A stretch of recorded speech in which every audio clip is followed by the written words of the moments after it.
Wow, có thêm cái mán. Con thèm không? Con thèm bóng, play mấy? Lấy một con trăm rồi đi rồi. Ồ, sao mà con pram bóng ngồi bay. Tầm lại luôn nhưng mà liên tân lối nè, để bà hỏi. Ta cái lại với nó bi con tu. Bi con tu á. Wow. Nhưng mà riêng sang này quạt cho khá cái camera nó. Kịch là hôm nay hả? Cái bật lùi mờ.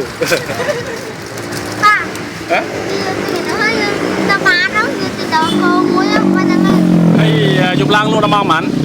Nó mong được mua thì Hay tập về kênh mong mắn đỡ đọt té.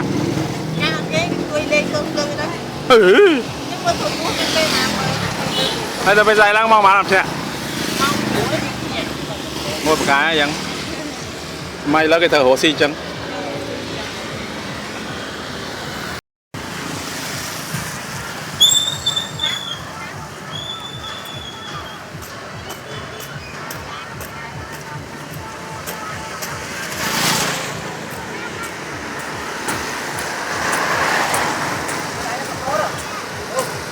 Bán sao mấy má lần đấy bên đấy.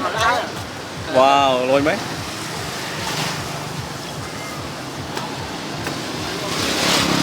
chồng nên thấy một con cá chúng ghê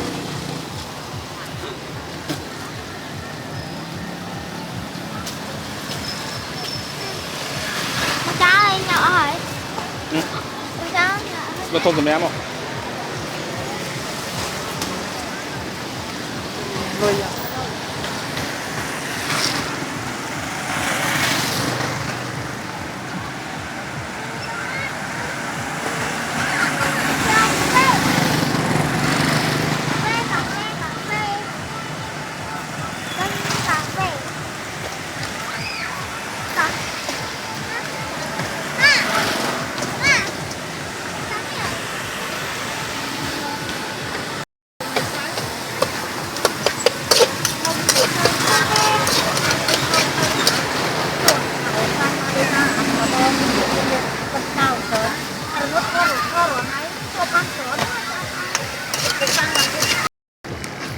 Ồ, chẳng anh mấy xâm nhầm không?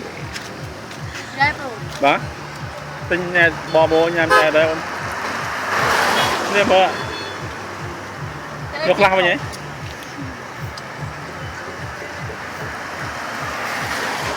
Yang này nè thằng nút tinh cái ní tinh cái nút tớ dục đang tinh lưới tinh nhau.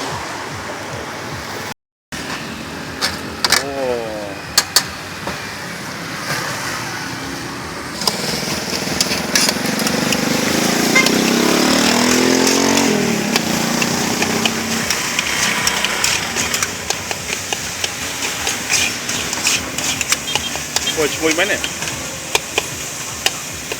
Đây lúc mà ngay ban phôn mắn mà rồi rồi lại. Rồi là bay buồn hồi lại. Nam luôn. Cái này. Con ông làm phốt vào ban mà rồi đấy này.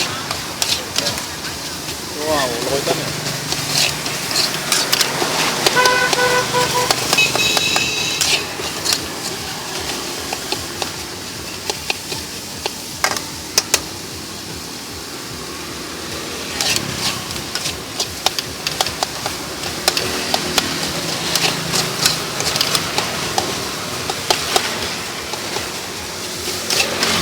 Chan mà ăn chẳng được đi tên này nó mình chân lại